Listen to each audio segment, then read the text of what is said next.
Saudara yang dikasihi oleh Yesus Kristus, selamat malam. Happy Friday. Hari ini adalah hari PRT, Persekutuan Rumah Tangga. Saya bersyukur saudara bisa ikut hadir bersama-sama di dalam persekutuan ini. Kita akan memuji Tuhan, berdoa bersama-sama, dan belajar firman Tuhan. Mari sebelumnya kita berdoa terlebih dahulu. Bapa di sorga, kami mengucap syukur dan terima kasih. Malam hari ini Tuhan berikan kami kesehatan dan kesempatan boleh ikut dalam PRT online ini. Tuhan, siapkanlah hati pikiran kami untuk memuji-muji nama Tuhan, meninggikan Tuhan, untuk belajar firman Tuhan dan berdoa bersama-sama. Kami berdoa untuk Melki dan anak-anaknya yang akan memimpin kami, melayani kami dalam puji-pujian. Tuhan memakai menjadi alat yang berguna untuk memperkuat iman kami kepada Tuhan. Terima kasih Tuhan, kami berdoa, bersyukur dalam nama Tuhan Yesus, Juru Selamat kami yang hidup selama-lamanya. Amin.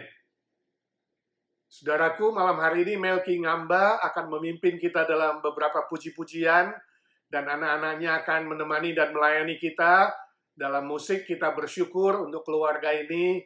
Melki, waktu dan tempat saya persilakan. Salam, puji Tuhan, kita boleh bertemu kembali di dalam Persekutuan Rumah Tangga Agensi. Mari kita memuji dan menyembah Dia, karena Dia telah mengasihi kita. Kaulah Tuhanku.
Dengan apa ku membalas cintamu?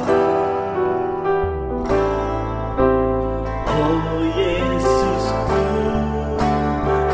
ku mau selalu bersyukur, selalu bersyukur. Kau Tuhan yang setia, yang selalu menolong. Ku mau selalu bersyukur, selalu bersyukur. Kau Bapa-Ku yang setia.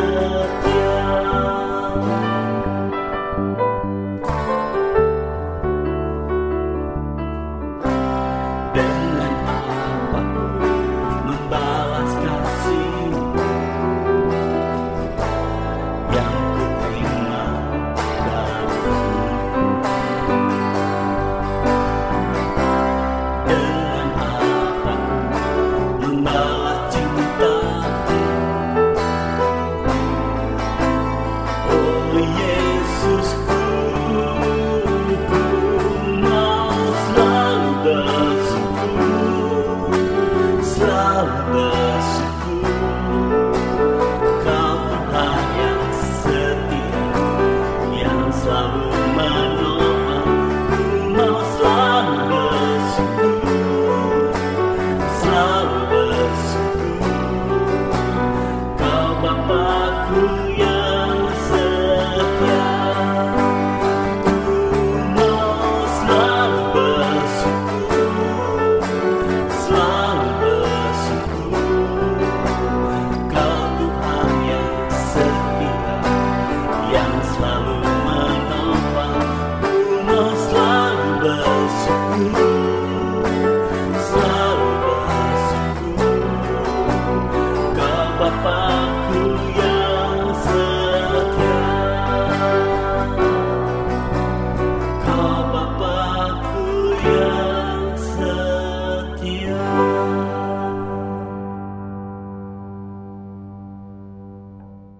Terima kasih Melki untuk puji-pujiannya yang menguatkan iman kita dan anak-anak yang ikut melayani. Kami bersyukur untuk keluargamu, tetaplah setia melayani untuk pekerjaan Tuhan yang mulia ini. Mari sebelum kita belajar firman Tuhan, saya mengajak kita berdoa terlebih dahulu.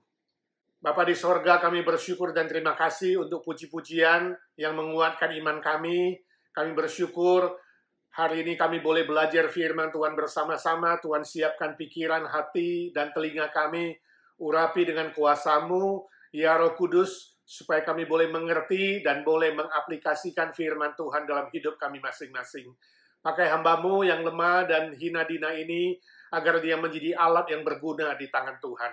Berdoa bersyukur dalam satu nama Tuhan Yesus Kristus, Juru Selamat dan Penebus kami yang hidup selama-lamanya.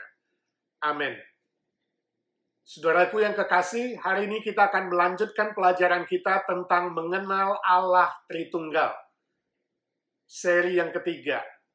Pada seri yang pertama kita sudah pelajari bahwa Allah yang sejati adalah Allah yang esa.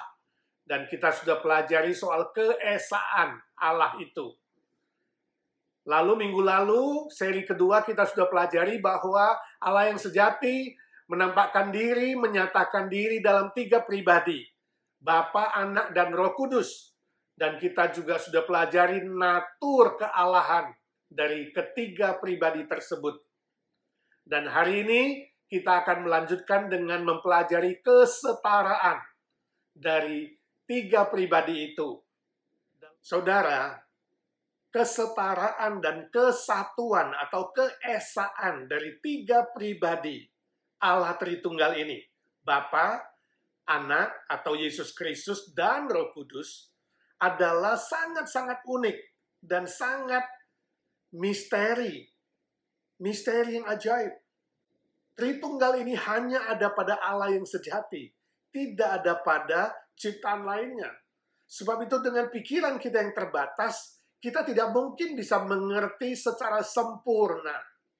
Namun kita bisa mengertinya sejauh apa yang Alkitab saksikan bagi kita. Memang sulit, bagaimana 3 sama dengan 1? Lalu bagaimana satu juga sama dengan tiga? Bagaimana pikiran kita bisa menerima sesuatu yang tunggal tapi juga jamak? Namun saudara, dalam kehidupan kita sehari-hari, Tuhan mengizinkan kita untuk mengerti sedikit tentang penggabungan konsep dari tunggal dan jamak sekaligus. Misalnya saya kasih contoh, sepatu. Sepasang sepatu terdiri dari dua sepatu, kiri dan kanan. Jadi kalau saudara tanya, ada berapa pasang sepatu? Jawabnya satu pasang. Tapi ada berapa sepatu? Ada dua, kiri dan kanan. Siapa lebih besar, kiri atau kanan? Sama saudara, setara. Ini contoh yang sederhana, tapi yang ingin saya bilang adalah bahwa dalam pikiran kita, Tuhan mengizinkan kita untuk mengerti sesuatu yang tunggal dan jamak sekaligus. Satu pasang sepatu ada dua sepatu, kiri dan kanan yang sama. Contoh lain misalnya, segitiga sama sisi. Terdiri dari tiga sisi. Katakanlah sisi pertama, kedua, dan ketiga. Ada berapa segitiga? Satu segitiga. Ada berapa sisi? Tiga sisi. Mana yang lebih besar? Mana lebih panjang? Sisi pertama, kedua, atau ketiga? Sama. Sebab segitiga sama sisi. Segitiga sama sisi juga ada tiga sudut. Katakanlah sudut A, B, dan C. Ada berapa segitiga? Satu. Ada berapa sudut? Tiga. Sudut mana lebih besar? A, B, atau C? Sama. Setara.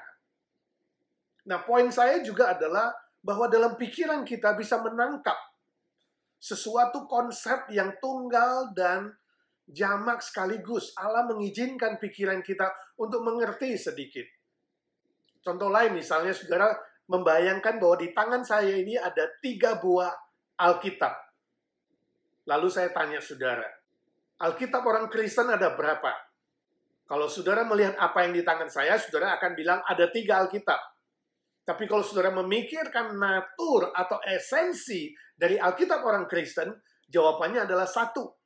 Jadi bisa 1 secara esensi, tapi jumlahnya 3. Nah, saudara, poin saya sekali lagi bahwa pikiran kita bisa menangkap konsep penggabungan antara yang tunggal dan yang jamak sekaligus.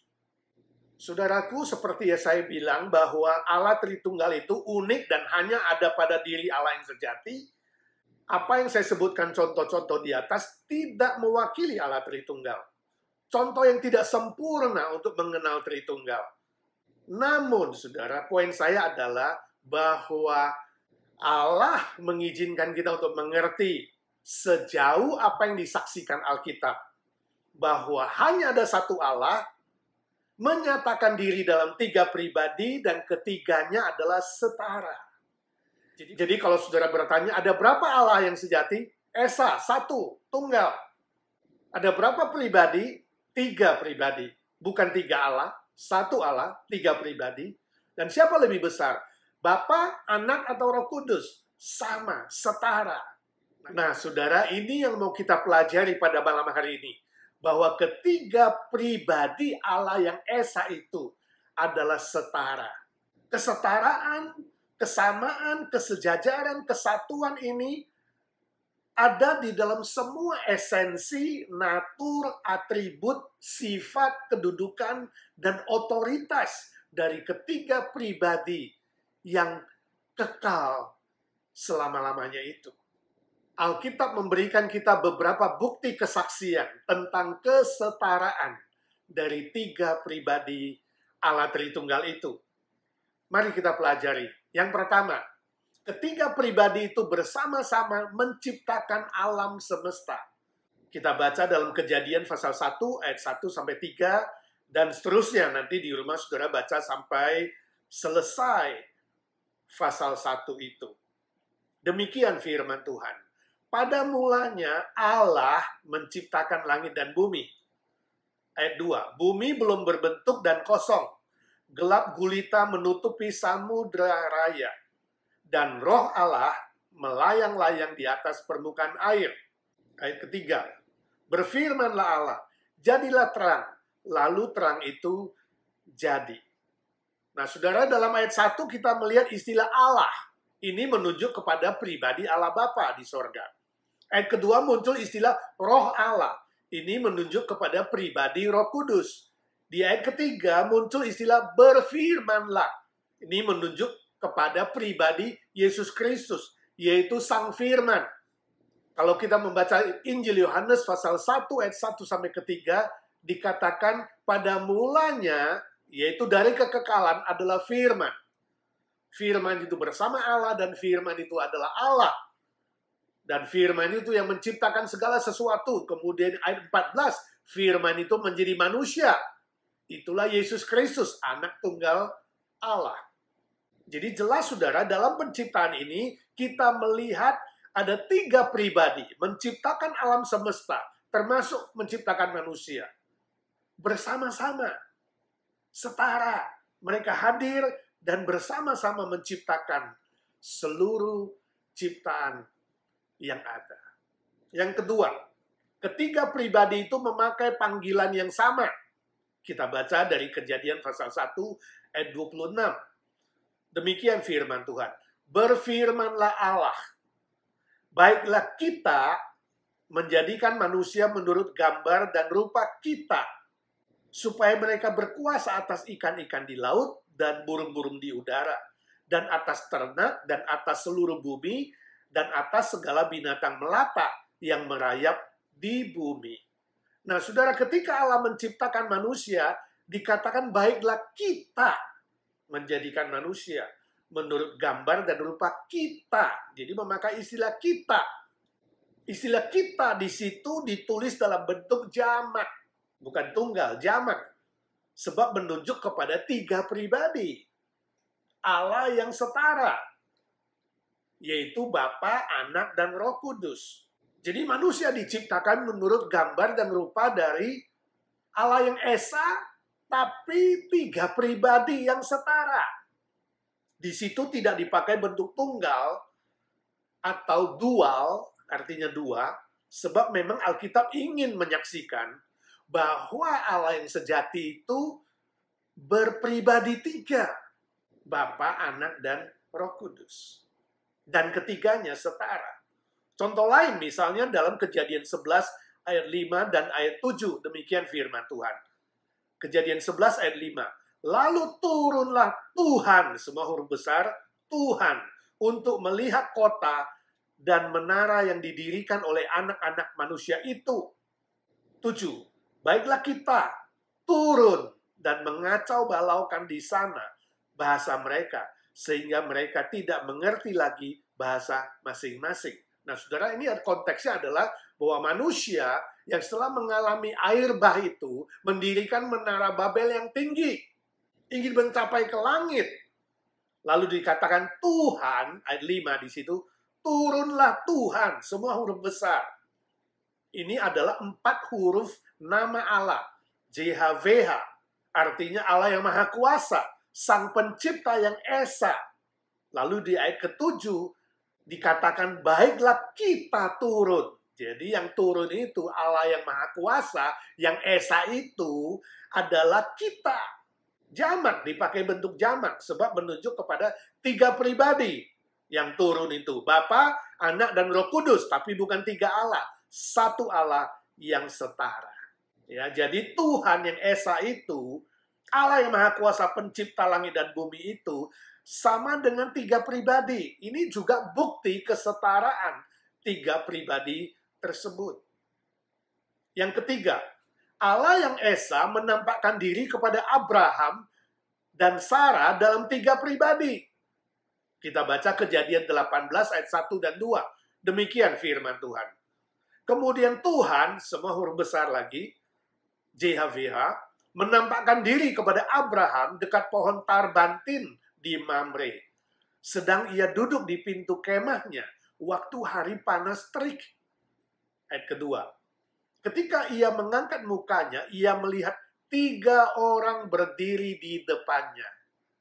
Sesudah dilihatnya mereka, ia berlari dari pintu kemahnya menyongsong mereka. Lalu sujudlah ia sampai ke tanah. Nah, saudara, istilah Tuhan semua huruf besar dalam ayat 1 menunjuk kepada Allah yang Esa, yang tunggal, maha kuasa, pencipta langit dan bumi. Lalu ayat kedua menjelaskan bahwa Allah yang Esa itu, yang roh adanya, menampakkan diri secara konkret dalam bentuk manusia jasmani. Dan penampakan ini dalam bentuk 3 orang, jamak. Ini sangat jelas menunjuk kepada 3 pribadi Allah yang Esa, Bapa, Anak, dan Roh Kudus. Dan ketiganya setara, sejajar. Saudaraku, contoh-contoh seperti di atas dapat kita temukan dalam berbagai catatan kesaksian Alkitab di sepanjang Perjanjian Lama. Bahwa Allah yang Esa, yang roh yang tidak kelihatan itu, dapat menunjukkan dirinya, menampakkan dirinya kepada manusia secara jasmani, konkret, dan dapat dilihat oleh mata yang jasmani ini. Ini yang disebut dengan istilah teofani. Artinya Allah menampakkan diri secara jasmani dan konkret. Lalu dia bisa menghilang lagi kembali ke dalam bentuk roh. Bukti yang keempat, 3 pribadi Allah yang Esa muncul ketika Yesus dibaptiskan. Lukas pasal 3 ayat 21 dan 22. Demikian firman Tuhan. Ketika seluruh orang banyak itu telah dibaptis, dan ketika Yesus juga dibaptis dan sedang berdoa, terbukalah langit, dan turunlah Roh Kudus dalam rupa burung merpati ke atasnya, dan terdengarlah suara dari langit, "Engkaulah anakku yang kukasihi, kepadamulah aku berkenan." Konteksnya, saudara, dalam kemanusiaan Yesus Kristus di dunia ini, dia juga minta dibaptis oleh Yohanes Pembaptis. Bukan karena dia perlu bertobat, sebab Yesus adalah Allah yang kudus, yang tanpa dosa. Tapi Yesus Kristus sebagai representatif wakil seluruh umat manusia untuk menggenapkan Taurat Perjanjian Lama. Sebab itu dia dibaptis. Dan Yohanes membaptis dia. Dan ketika dia dibaptis dan sedang berdoa itu dikatakan terbukalah langit. Terbukalah sorga. Lalu Roh Kudus turun dalam bentuk merpati.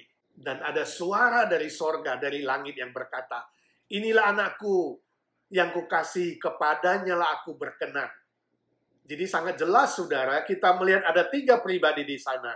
Pribadi Yesus Kristus yang dibaptis, pribadi Roh Kudus, dan pribadi Allah Bapa. Dan ketiganya adalah setara.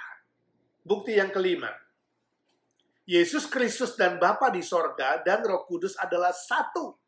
Kita baca misalnya Yohanes 10 ayat 30. Tuhan Yesus berkata, "Aku dan Bapa adalah satu." Ini perkataan Yesus Kristus yang menegaskan bahwa pribadi dia dan pribadi Bapa di sorga adalah satu kesatuan, setara. Kita baca juga Yohanes 14 ayat 9 dan 10a. Demikian firman Tuhan. Kata Yesus kepadanya, "Telah sekian lama aku bersama-sama kamu, Filipus, namun engkau tidak mengenal aku. Barang siapa telah melihat aku, ia telah melihat Bapa. Bagaimana engkau berkata, tunjukkanlah Bapa itu kepada kami?" Ayat 10a. "Tidak percayakah engkau bahwa aku di dalam Bapa dan Bapa di dalam aku?" Nah, sekali lagi, saudara, ini penegasan dari Tuhan Yesus kepada Filipus dan murid-murid lain semua. Bahwa kesatuan antara pribadi dia dan pribadi Allah Bapa adalah setara, sejajar, sama. Lalu kita baca lagi Roma 8 ayat 15 sampai 16, demikian firman Tuhan. "Sebab kamu tidak menerima roh perbudakan yang membuat kamu menjadi takut lagi, tetapi kamu telah menerima roh yang menjadikan kamu anak Allah. Oleh roh itu kita berseru, ya Aba, ya Bapa." 16. "Roh itu bersaksi bersama-sama dengan roh kita bahwa kita adalah anak-anak Allah. Nah, saudara, Alkitab menyaksikan bahwa kita yang sudah percaya kepada Yesus Kristus akan menerima Roh Kudus. Dan Roh Kudus itu menjadi saksi di dalam diri kita yang menyatakan bahwa kita adalah anak Allah. Sehingga kita boleh memanggil Bapa di sorga dengan sebutan Ya Aba, Ya Bapa. Indah sekali. Ini adalah bukti kesetaraan antara Roh Kudus dan Bapa di sorga. Jadi tadi Yesus Kristus setara dengan Bapa, Bapa di dalam Yesus, Yesus di dalam Bapa, sekarang Roh Kudus setara dengan Bapa. Ini menunjukkan kesetaraan dari ketiga-tiga pribadi itu. Kalau kita bandingkan dengan Yohanes pasal 1 ayat 12, demikian firman Tuhan. Tetapi semua orang yang menerimanya, diberinya kuasa supaya menjadi anak-anak Allah. Yaitu mereka yang percaya dalam namanya. Saudara, istilahnya di ayat di atas itu adalah menunjuk kepada firman Allah, yang adalah Allah. Yohanes 1 ayat 1, pencipta segala sesuatu. Yang kemudian ayat 14 dikatakan, firman itu menjadi manusia, yaitu Yesus Kristus. Jadi jelas sekali bahwa orang yang percaya atau menerima Yesus Kristus akan menerima kuasa menjadi anak-anak Allah.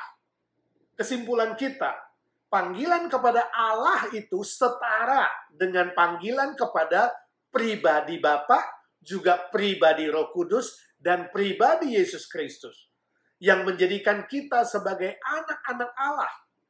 Ini adalah bukti yang sangat jelas tentang kesetaraan dari tiga pribadi Allah Tritunggal itu. Bukti yang keenam, tiga pribadi di sorga yang kekal adalah satu, setara. 1 Yohanes pasal 5 ayat ke-7. Demikian firman Tuhan. Sebab ada tiga yang memberi kesaksian di dalam sorga. Bapa, Firman, dan Roh Kudus. Dan ketiganya adalah satu. Saudara, istilah tiga kesaksian di sorga menunjuk kepada tiga pribadi yang maha kekal. Sebab istilah sorga itu kekal adanya. Kemudian nama ketiga pribadi itu disebutkan di ayat di atas. Bapa, Firman, atau anak, atau Yesus Kristus. Sama panggilannya. Dan Roh Kudus. Lalu ditegaskan bahwa ketiga pribadi itu adalah satu. Ini sangat-sangat jelas menunjukkan kesetaraan, kesejajaran dalam eksistensi mereka, natur, karakter, otoritas, dan sifat-sifat kealahan dari tiga pribadi Allah Tritunggal yang esa itu. Bukti yang ketujuh, penggunaan istilah atau panggilan ketiga pribadi, Bapa, Anak, dan Roh Kudus, dalam kombinasi urutan yang berbeda-beda. Nah, saudara, sebenarnya urutan ini tidak menyatakan superioritas dari pribadi tertentu terhadap pribadi lainnya. Misalnya Bapa disebut dulu, baru Anak, baru Roh Kudus. Ini tidak berarti Bapa lebih besar dari Anak dan lebih besar dari Roh Kudus. Urutan tidak menentukan superioritas, tapi lebih menunjuk kepada kesejajaran. Kesaksian Alkitab memberikan kita semua kombinasi panggilan ketiga pribadi itu. Jadi ada yang Bapa, Anak, Roh Kudus, atau Anak, Bapa, Roh Kudus, atau Roh Kudus, Bapa, Anak. Semua 6 kombinasi itu ada. Nah, hal ini memberikan kita sebuah kesan, kesejajaran, kesetaraan dari ketiga pribadi Allah Tritunggal. Bukan soal superioritas. Misalnya, urutan Bapa, Anak, Roh Kudus. Ada di Matius 28 ayat 19. Demikian firman Tuhan.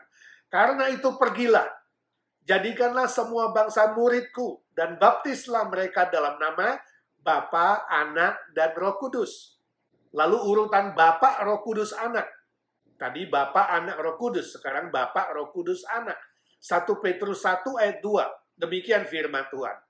Yaitu orang-orang yang dipilih sesuai dengan rencana Allah, Bapa kita, dan yang dikuduskan oleh Roh, ini Roh Kudus, supaya taat kepada Yesus Kristus dan menerima percikan darahnya.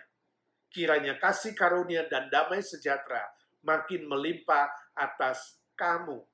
Jadi urutan Bapa, Roh Kudus, Anak. Sekarang urutan Anak, Roh Kudus, Bapa. Kita baca Ibrani pasal 9 ayat 14. Demikian firman Tuhan. Betapa lebihnya darah Kristus, ini Anak, yang oleh roh yang kekal, ini Roh Kudus, telah mempersembahkan dirinya sendiri kepada Allah, ini Allah Bapa, sebagai persembahan yang tak bercacat, akan menyucikan hati nurani kita dari perbuatan-perbuatan yang sia-sia, supaya kita dapat beribadah kepada Allah yang hidup. Jadi Anak, Roh Kudus, Bapa. Sekarang urutan Anak, Bapa, Roh Kudus. 2 Korintus 13 ayat 13. Demikian firman Tuhan. Kasih karunia Tuhan Yesus Kristus, ini Anak. Dan kasih Allah, ini pribadi Bapa. Dan persekutuan Roh Kudus menyertai kamu sekalian. Ini berkat sorgawi dalam Kristus, kemudian Bapa dan Roh Kudus. Lalu urutan Roh Kudus. Jadi Roh Kudus di depan sekarang. Roh Kudus, Bapa, Anak. Yohanes 15 ayat 26. Jikalau penghibur yang akan kuutus dari Bapa datang, yaitu Roh kebenaran yang keluar dari Bapa, ia akan bersaksi tentang aku. Nah, muncul istilah penghibur duluan. Ini Roh Kudus. Dan istilah Bapa itu kedua. Kemudian yang ketiga istilah aku. Itu menunjuk Yesus Kristus. Sebab perkataan di atas itu diucapkan oleh Yesus Kristus. Anak. Jadi urutannya Roh Kudus, Bapa, Anak. Sekarang urutan Roh Kudus, Anak, Bapa. Kita baca 1 Korintus pasal 12 ayat 4-6. Demikian firman Tuhan. Ada rupa-rupa karunia tetapi satu roh, dan ada rupa-rupa pelayanan tetapi satu Tuhan, dan ada berbagai-bagai perbuatan ajaib, tetapi Allah adalah satu yang mengerjakan semuanya dalam semua orang. Istilah roh menunjuk kepada Roh Kudus. Istilah Tuhan menunjuk kepada Yesus Kristus atau Anak, dan istilah Allah menunjuk kepada Bapa di sorga. Jadi saudara sangat jelas urutannya adalah Roh Kudus, Anak, Bapa. Kesimpulan kita saudara, semua kombinasi urutan ketiga pribadi Allah Tritunggal itu ada disaksikan oleh Alkitab. Ini adalah sebuah bukti, sebuah kesan yang kuat memberitahukan kepada kita bahwa ketiga pribadi Allah Tritunggal itu sejajar, setara, sama. Saudaraku yang kekasih, sekali lagi saya ingin tegaskan bahwa kesetaraan dari tiga pribadi Allah Tritunggal yang esa itu adalah sebuah misteri yang ajaib. Tidak mungkin dengan pikiran kita yang terbatas, kita bisa mengerti Allah yang tidak terbatas dan sempurna. Namun Alkitab menyaksikan kepada kita bahwa Allah yang sejati menyatakan dirinya kepada umat manusia, kepada kita, dalam tiga pribadi yang setara. Bapa, Anak atau Yesus Kristus, dan Roh Kudus. Ketiga-tiganya adalah esa yang saling mengasihi dari kekal sampai kekal, sebab Allah adalah Maha Kasih adanya. Walaupun manusia berdosa dan memberontak kepada Allah, Allah tetap mengasihi kita. Bapa di sorga merencanakan keselamatan buat kita dan mengutus pribadi Yesus Kristus turun ke dunia, menggenapkan keselamatan itu bagi kita, dan mengutus Roh Kudus diam di dalam kita selama-lamanya. Dia menjadi saksi yang menyatakan kita adalah anak Allah, ahli waris kerajaan sorga. Dia yang menyertai, menghibur, memimpin, menuntun kita sepanjang perjalanan di dunia ini, bahkan sampai selama-lamanya. Ajaib, misteri. Perkataan kita yang terbatas tidak bisa mengungkapkan kasih Allah yang luar biasa, yang melampaui pikiran, perasaan, dan pengalaman kita. Kita hanya bisa berkata, betapa tingginya, betapa dalamnya, betapa luasnya, betapa panjangnya, betapa hebatnya, betapa mulianya, betapa indahnya, betapa ajaibnya kasih Allah bagi kita yang dinyatakan secara konkret melalui kematian dan kebangkitan Yesus Kristus dan melalui pengutusan Roh Kudus diam di dalam kita selama-lamanya.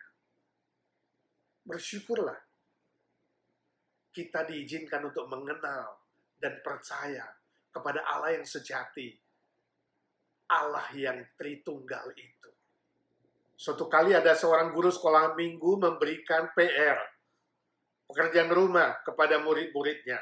Guru itu berkata, coba pikirkan seperti apakah Allah Bapa di sorga itu. Kalian pikirkan di rumah dan minggu depan saya akan tanya. Untuk mudahnya, coba pikirkan Allah Bapa di sorga itu seperti ayahmu, seperti papamu yang di rumah.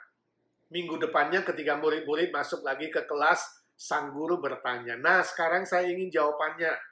Menurut kamu, seperti apakah Allah Bapa di sorga itu? Bu guru, Bapa di sorga itu seperti seorang dokter yang hebat. Dia sanggup menyembuhkan semua sakit penyakit kita.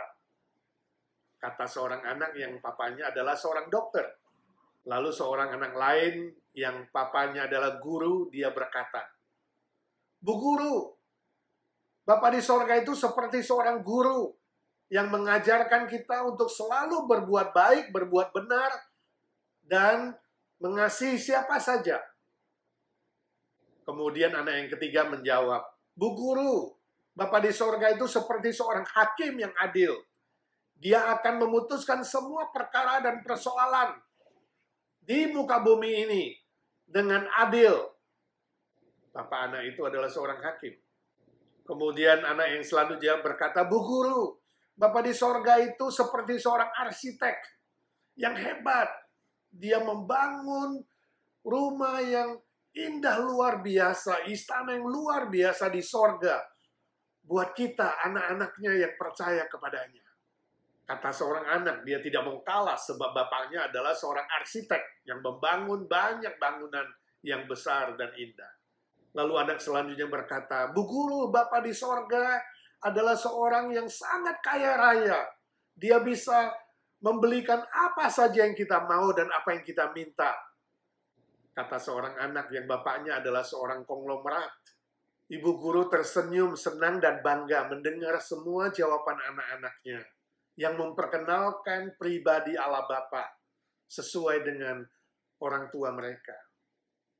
Tapi dari tadi ada seorang anak yang diam saja. Mendengar jawaban murid-murid lain, dia risih. Kepalanya tertunduk.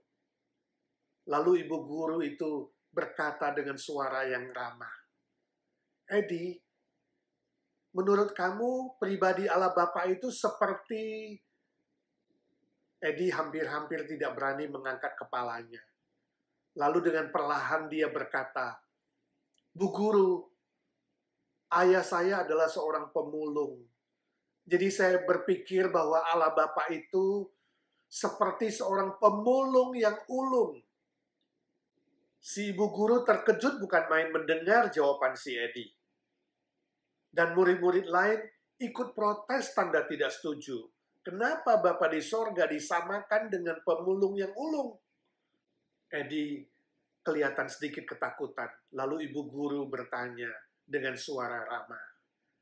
Edi, kenapa Bapa di sorga disamakan dengan pemulung yang ulung?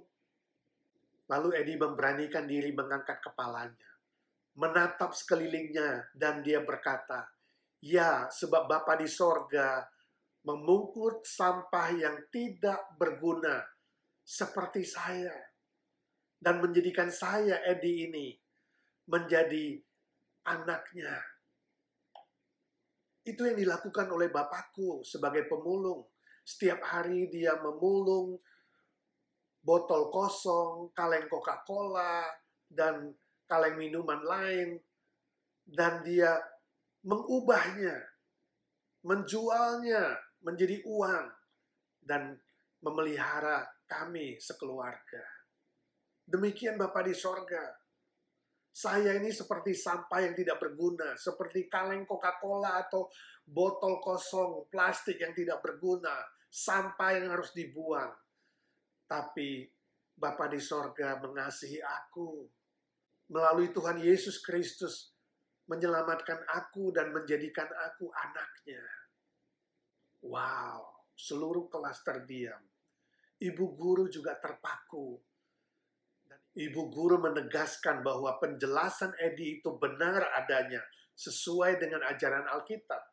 Dan semua murid-murid yang lain ikut manggut-manggut, tanda setuju dengan apa yang dikatakan oleh si Edi. Saudaraku, ini adalah sebuah ilustrasi saja. Tapi ilustrasi yang sangat bagus bukan? Sangat indah bukan? Saudara dan saya seperti sampah yang tidak berguna. Sudah jatuh dalam dosa, memberontak kepada Allah, dan harus dibinasakan, dibuang dalam neraka yang kekal. Tapi Bapa di sorga begitu mengasihi kita, mengutus Yesus Kristus turun ke dunia ini, rela menjadi manusia, mati bagi kita di atas kayu salib, menanggung seluruh hukuman dosa kita, dan bangkit kembali, menjamin kita menerima hidup yang kekal. Barang siapa yang percaya menerima Yesus Kristus, diadopsi menjadi anak Allah, dan Roh Kudus diutus tinggal di dalam diri kita selama-lamanya. Oh, inilah kasih Allah yang ajaib. Oh, inilah keselamatan, anugerah kasih karunia Allah yang ajaib, yang melampaui pikiran kita, melampaui perasaan kita, melampaui pengalaman kita. Sungguh kita tidak bisa mencerna karya tiga pribadi Allah Tritunggal yang esa itu dalam sejarah umat manusia. Dalam diri saudara dan diri saya juga. Mari kita bersyukur untuk anugerah yang sedemikian besar ini. Permisi tanya, sudahkah saudara sungguh-sungguh diselamatkan? Bila belum, terimalah Tuhan Yesus menjadi Tuhanmu dan Juru Selamatmu. Akui dosamu. Jangan sombong, tanggalkan kesombonganmu. Dan dengan rendah hati, percaya kepada Dia sebagai Juru Selamatmu dan Tuhanmu secara pribadi. Maka Tuhan Yesus akan mengubah hidupmu menjadi baru. Dan Roh Kudus diam di dalam kamu, memimpin kamu, menghibur kamu, memberkati kamu, menuntun kamu, hidup berkemenangan di dalam dunia yang sementara ini. Bila saudara sudah sungguh-sungguh percaya dan menerima Yesus Kristus sebagai Tuhan dan Juru Selamatmu, saya ucapkan selamat. Bersyukurlah untuk anugerah keselamatan yang ajaib itu bagimu. Jangan lupakan cinta kasih-Nya. Hiduplah dalam kekudusan dan hiduplah dalam kebenarannya. Bangunlah hubungan yang lebih akrab dengan tiga pribadi Allah Tritunggal itu. Lebih akrab dan indah dengan Bapa di dalam Yesus Kristus. Melalui Roh Kudus yang diam di dalam kamu. Maka saudara akan dikuatkan, dihibur, dipimpin, dan mengalami kemenangan dalam lika-liku perjalanan di dunia ini. Teruslah setia beribadah dan melayaninya. Jadilah saksinya yang menceritakan kabar keselamatan ini kepada banyak orang di sekitar saudara. Maka hidup saudara menjadi hidup yang berbahagia. Bahagia yang sejati. Sukses di bumi dan di akhirat. Hidup yang berkenan kepada Allah yang sejati. Allah Tritunggal itu. Hidup yang menjadi berkat bagi banyak orang lain. Dinikmati oleh orang lain. Hidup yang bernilai kekal. Amin. Mari kita berdoa. Bapa di sorga, kami bersyukur untuk firman Tuhan yang sudah kami pelajari. Tuhan, tolong kami semua bukan hanya menjadi pendengar-pendengar saja, tapi kami semua menjadi pelaku-pelaku firman Tuhan. Saat ini ya Tuhan, kami ingin berdoa syafaat untuk saudara-saudara kami yang lemah tubuhnya. Kami bersyukur dan berdoa terus untuk pemulihan Ibu Hatiria, untuk Wan-Wan dan untuk Pak Agung.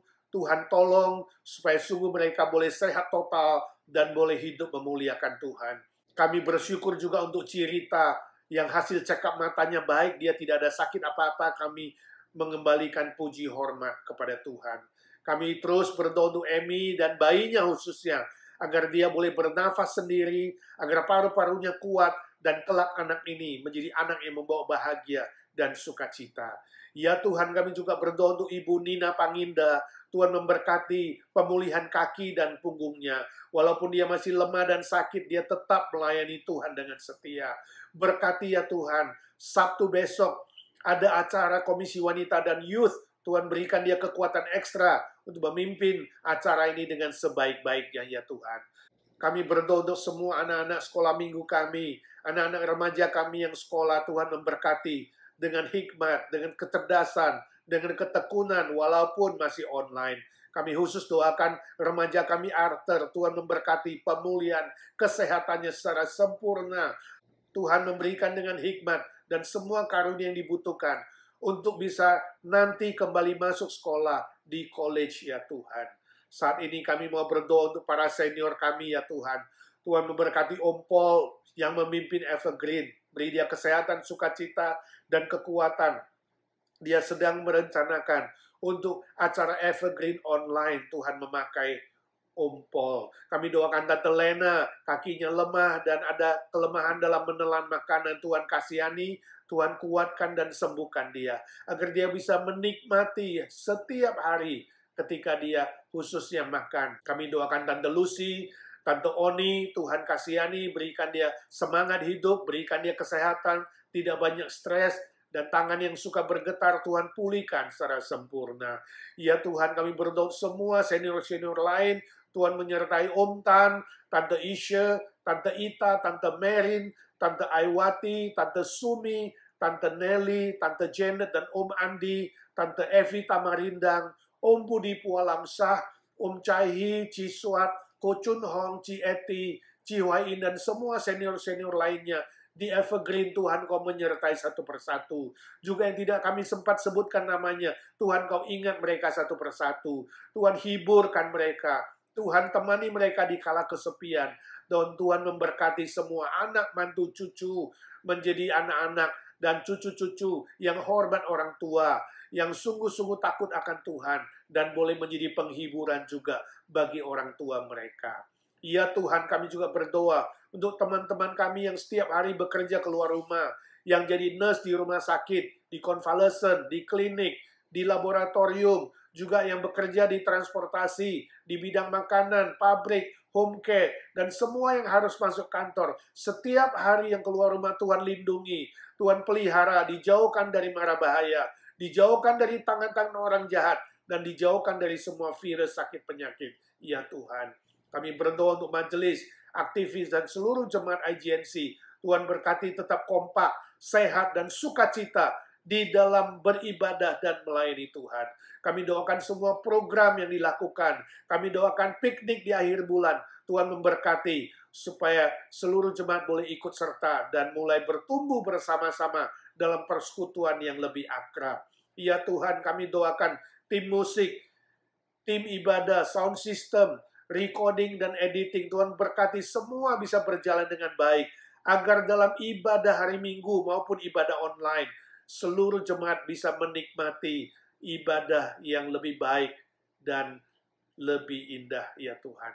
Kami doakan gereja Tuhan di mana-mana, orang Kristen di mana-mana, dan para misionaris. Tuhan, tolonglah satu persatu, agar semua hamba-hamba Tuhan, anak-anak Tuhan, boleh setia dan boleh melayani dengan teguh, dengan sabar. Dan Tuhan memberkati yang sudah jauh dari Tuhan, yang liberal, yang sudah meninggalkan kebenaran firman Tuhan, agar mereka boleh kembali lagi kepada firman-Mu, ya Tuhan. Kami juga berdoa untuk pekabaran Injil melalui internet, dalam berbagai macam format medsos di dunia ini, juga cara-cara lain yang digunakan untuk pekabaran Injil. Tuhan Kau pakai, berkati hamba-hamba-Mu dan anak-anak-Mu, agar sungguh ya Tuhan, 2/3 dunia yang belum mengenal Tuhan, boleh mendengarkan kabar keselamatan, dan lebih banyak lagi orang boleh menerima Tuhan Yesus sebagai juru selamat mereka. Ya Tuhan, kami juga berdoa untuk Amerika. Tuhan menolong, khususnya kebakaran yang belum reda Di mana-mana Tuhan Engkau sendiri yang menolong, memberkati para pemadam kebakaran, lindungi mereka, berkati pekerjaan mereka, agar api bisa segera dipadamkan. Berkati mereka yang harus evakuasi, Tuhan tolong mereka juga. Biarlah melalui semua bencana yang dialami ini, mereka boleh ingat Tuhan, dan mereka boleh mengenal Tuhan Yesus sebagai Juru Selamat mereka. Ya Tuhan, kami doakan untuk pemulihan COVID-19 yang belum juga selesai. Tuhan kasihani Amerika. Kami juga doakan untuk persiapan pemilu November nanti. Tuhan tolong supaya ada kestabilan politik, ada keamanan. Tuhan Engkau yang mengasihani Amerika, memilih pemimpin yang takut akan Tuhan, supaya Amerika tetap boleh menyuarakan kebenaran dan keadilan Tuhan, dan menjadi berkat untuk banyak negara-negara lain. Ya Tuhan, kami doakan Indonesia, Tuhan memberkati supaya juga pemulihan dari COVID-19 cepat selesai. Memberkati juga ada kestabilan politik, ekonomi, keamanan. Tuhan tolong pemerintah dari pusat sampai daerah sungguh-sungguh melakukan tugas mereka dengan sebaik-baiknya, dengan takut akan Tuhan. Kami doakan keluarga Handai Tolan Family di sana. Tuhan, kasihanilah mereka. Berkati mereka yang sudah percaya tetap setia kepada Tuhan. Yang belum percaya, biarlah dengan waktu dan cara Tuhan, mereka mendengarkan Injil dan diselamatkan oleh Tuhan. Ya Tuhan, saat ini kami juga berdoa, menyerahkan pergumulan kami pribadi masing-masing. Berkatilah semua anak-anak-Mu yang ikut dalam ibadah online ini, yang diam-diam berdoa kepada Tuhan. Tuhan tahu pergumulan mereka, entahkah masalah ekonomi, masalah keluarga, masalah sekolah, pekerjaan, masalah bisnis, masalah teman hidup, masalah status, dan berbagai macam persoalan lainnya. Ya Tuhan, Kau yang Maha tahu, Maha mendengar. Lihatlah iman anak-anak-Mu dan jawablah doa mereka satu demi satu, ya Tuhan. Ku tahu Tuhan pasti buka jalan. Ku tahu Tuhan pasti buka jalan. Dalam doaku pandang, malam gelap jadilah terang. Ku tahu Tuhan pasti buka jalan. Terima kasih Tuhan, Kau sudah mendengar doa kami. Sebab kami minta di dalam satu nama, Tuhan Yesus Kristus, satu-satunya Juru Selamat kami, penolong kami, gembala kami yang baik, Tuhan segala Tuhan, Allah segala Allah, yang hidup selama-lamanya. Amin. Amin. Bapa, terima kasih. Bapa, terima kasih. Bapa di dalam sorga, ku beri terima kasih. Amin. Amin. Saudara, izinkan saya berikan beberapa warta. Yang pertama, PRT kita tetap online setiap Jumat 7.30 malam.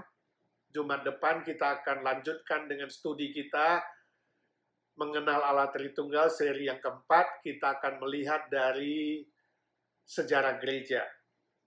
Bagaimana tantangan dan pergumulan doktrin Tritunggal ini. Saya harap saudara semua tetap antusias dan rindu untuk belajar dan bertumbuh dalam iman dan pengetahuan. Yang kedua, ibadah hari Minggu. 2 hari lagi, 20 September 2020. Adakan di gereja jam 11 pagi seperti biasa. Dan bagi saudara yang tidak bisa ibadah pagi, bisa ikut ibadah sore online jam 6. Kita akan belajar seri khotbah 7 tangga pertumbuhan iman. Minggu ini yang keempat dengan tema berhenti sama dengan mundur. Siapkan hati dan pikiran saudara dan waktu saudara untuk beribadah dan bertumbuh bersama-sama. Yang terakhir, sesudah PRT ini tetap ada acara interaktif jam 8.30 sampai 9.20, 50 menit saja, melalui apps Webex, infonya lihat di WhatsApp saudara, dan kita bisa tanya jawab, saling mendoakan, bisa sharing, bisa kesaksian, bisa interaksi dengan teman-teman. Sampai jumpa, Tuhan memberkati saudara.